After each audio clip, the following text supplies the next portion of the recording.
To another enlightening episode of The Truth About the Plant, the show that takes you on a journey through the world of psychoactive plants and alternative wellness, all while delivering real, actionable insights that you crave. I'm your host, Christina Dees, and this is my equally talented co host, Dr. Amanda Ryman. Dr. Ryman, you get to tell them why we're here. Well, we are here because it can be so difficult to find good science backed information about cannabis on the internet. You may have a pressing question that really involves your health, safety, welfare. You go on, you try to Google it, and you get 100 different answers back, many of which completely contradict each other. So you can spend hours trying to get to the truth. So that's why we're here. We're here to give you actionable information that is backed by science in 15 minutes or less so you can get the information you need and get on with your day. But we are going to tell you the truth. So think of it as your kick-ass granddaughters, as your really cool aunties, the ladies in your life who do not mince words and always tell you the truth. That's right. We're the super cool chicks. And if you've ever wondered how to make or how they make those intoxicating hemp products that are all the rage, you know which ones we're talking about. Well, today we're going to dive into another viewer question to uncover the magic behind the scenes. So get ready to learn the fascinating process that turns humble hemp into buzzworthy products that you love. So join us as we tackle the question, how do they make intoxicating hemp products? All right, so we all know that cannabis is not yet legal in all 50 states, including my state, North Carolina, for example, where cannabis possession and sales are still crimes. And yet, I can go into a store and buy a hemp product that will get me high. And sometimes it's even labeled as having the same active ingredient as cannabis, Delta 9 THC. So tell me, Dr. Ryman, how is this possible?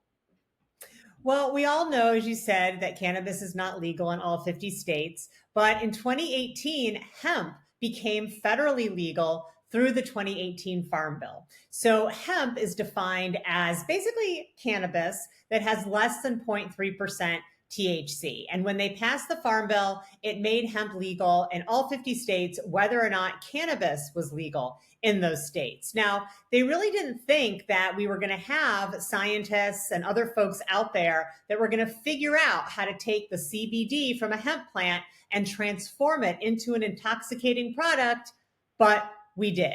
So the 2018 Farm Bill has this bit of a loophole because you can have a federally legal hemp plant that measures less than 0.3% THC, and you will have folks that will extract the CBD, apply a process to it, and turn it into an intoxicating cannabinoid. So the FDA has not regulated this federally. The DEA, for the most part, has not taken action against companies that are doing this. And so right now, it's really been left up to the states to decide how they're going to handle these intoxicating cannabinoids derived from hemp.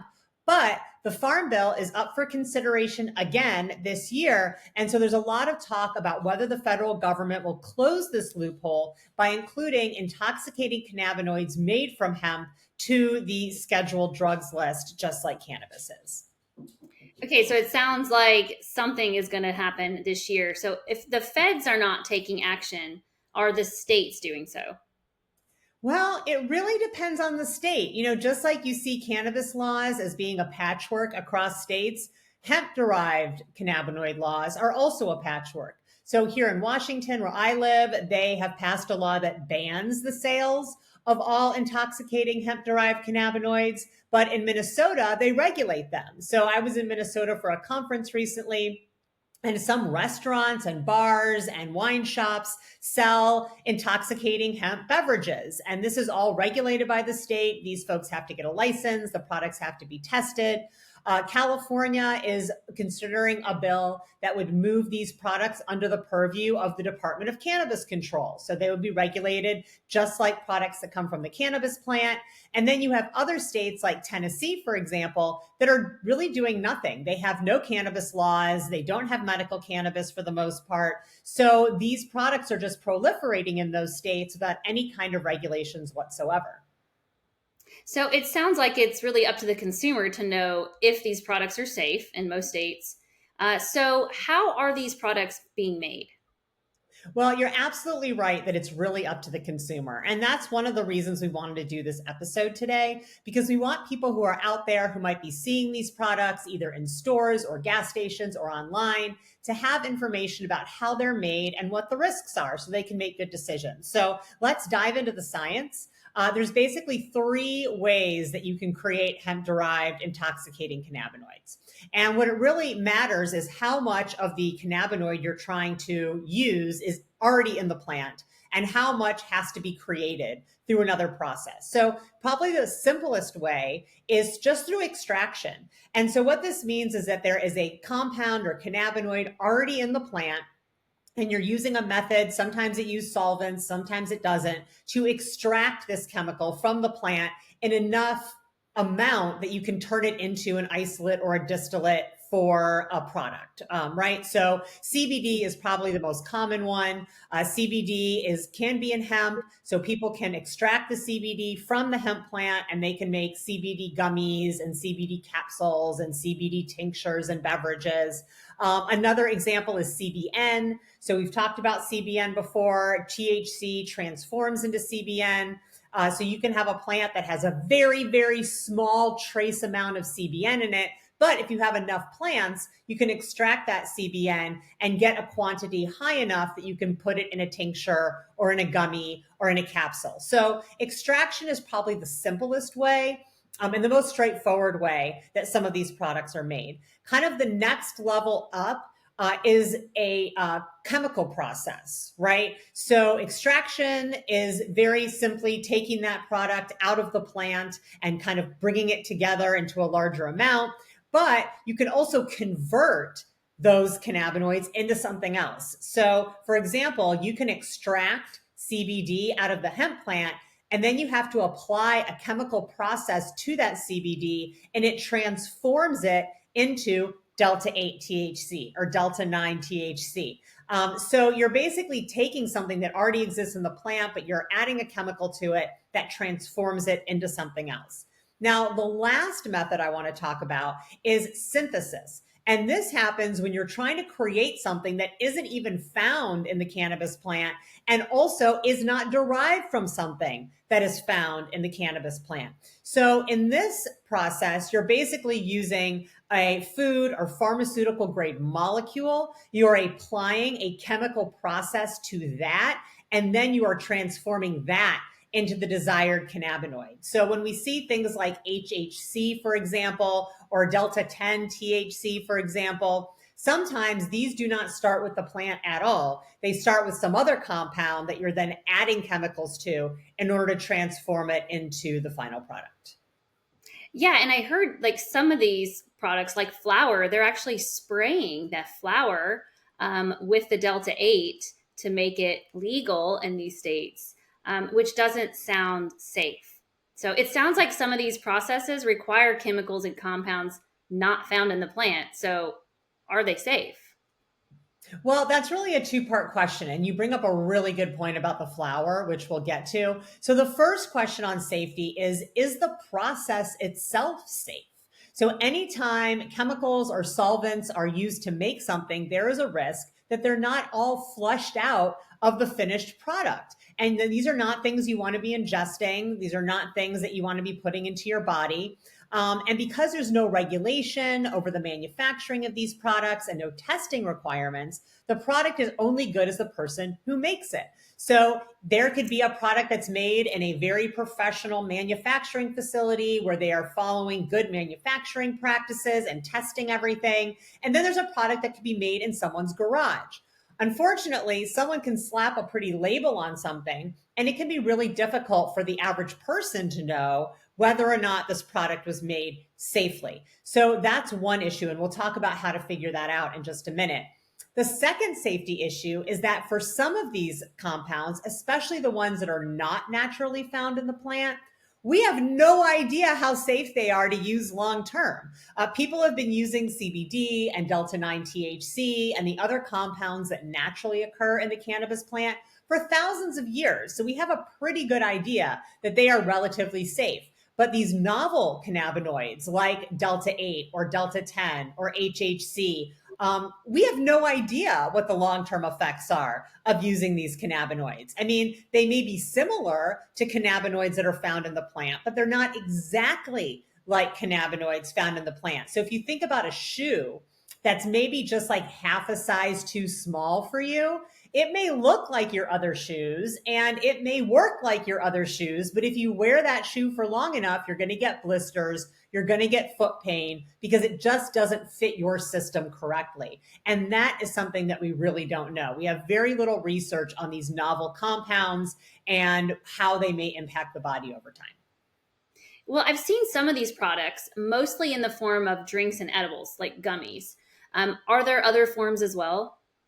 So this is where we're going to get to the smoking flower, and I'm so glad you brought that up because even though distillate and isolate are probably the two most common ways that we use these compounds, which are made into drinks, into gummies, sometimes into tinctures, there are folks out there that really want to smoke flower. And so to fill that demand, some companies are taking hemp flower, which has less than 0.3% THC, and then spraying it with isolate or distillate that has delta 8 or delta 10 or delta 9. Now, I mentioned that we don't really know the long term effects of using some of these cannabinoids. We definitely don't know if these cannabinoids are safe to inhale. So, if you're going to choose a hemp derived product, you want to try it out, I highly recommend using a gummy or a drink and staying away from the flower because there are some compounds that may be perfectly safe to ingest orally, but are not safe to light on fire and inhale into your lungs. Okay, so stay away from sprayed flour. Got that. What other safety tips would you give consumers? Well, I think a big one is research who's making the product. Like I said, anyone can put a fancy label on, but does that really mean they have the expertise or the equipment to make sure that that product is safe? So there are some companies out there that are making hemp derived products who also have a cannabis line. So in states where cannabis is legal, they're selling their cannabis product. In states where cannabis is not legal, they're selling their hemp product. But these are companies that are subject to regulation for their cannabis licensing. They likely have professionally done and regulated manufacturing facilities. So I think finding a company that makes both hemp and non hemp products is probably a good place to start. Go to the company website. If the company doesn't have a website, I would say that's a huge red flag. What you should find is not only a company website, but you should find certificates of analysis or COAs for the products that they're selling that shows that they have been tested by a lab. It shows that they are safe to consume. Now, I know there's someone out there right now that's saying, yeah, but labs fudge results all the time and companies fudge results all the time. And that is true, but this is the best we got. So find a website. If you can, find a COA, stick with a company that already has a track record of producing safe and well done products for the cannabis market. And also pay attention to where you're buying these products. So just like I wouldn't necessarily buy an egg salad sandwich from a gas station, you may not want to buy an intoxicating hemp product from a gas station. So maybe look more towards an education forward store that only sells hemp products, or there's somebody there that can answer your questions. Online can be a little sketchy because even though they may deliver to all 50 states, it is really easy to set up an e-commerce store and then take it down at the first signs of trouble. So if you're going online, you may find a store that hasn't really done its due diligence or put the investment in to make sure that these products are safe. So also know your state laws. What does your state require in terms of regulation? So if you're in Minnesota and you see a hemp derived beverage at the Wine and More, you have a pretty good idea that that product has been tested, that that product has gone through some kind of regulatory process and quality assurance process. If you're in Indiana where cannabis is not legal and they don't have medical cannabis, and you just stop at a gas station and see a Delta 8 cartridge vape pen, I would be really dubious because we know that Indiana does not have any regulations when it comes to hemp derived products. We know that cannabis and medical cannabis are illegal there, which means they do not have any cannabis program at all. And you're buying it from a gas station, which means there probably wasn't a lot of due diligence done in terms of the quality of that product. I would also say just trust your gut. A lot of times we can sniff out a scam or a bad decision. We just have to listen to that little voice in our head. Yeah, and I love that you recommend doing research. And that's a really good point because what I like to remind people is a lot of these companies don't really care about your health or the long term effects on you. They care about the dollar in their pocket today. So that was really great advice. Where can people find more information? Well, actually, Personal Plants developed a consumer guide to hemp derived cannabinoids alongside my friend, Chief Science Officer Dr. Harold Hahn, who's at Vertosa. Vertosa is a company that makes isolates and distillates and other infusions for cannabis products in the legal market. He is an absolute genius in this stuff. So we created a really easy to understand guide for consumers. It goes over some of the information I mentioned today. It gets a little bit deeper into some of the risks and benefits of trying these compounds. And you can download it completely for free at mypersonalplants.com. I love it. Education, that's what we're trying to do here. We're the real deal. We're going to shoot you straight. So, as we wrap up today's episode, if you have your own burning question like the one today, reach out to us at info@mypersonalplans.com. We would love to answer your question on the show. And if you enjoyed today's episode, obviously go download mypersonalplans.com. Go download that consumer guide to hemp derived products. But if you enjoyed it, don't forget to subscribe, give us a thumbs up, hit the bell for more herb filled wisdom on our YouTube channel. And until next time, stay fresh, stay balanced, and keep your green game strong.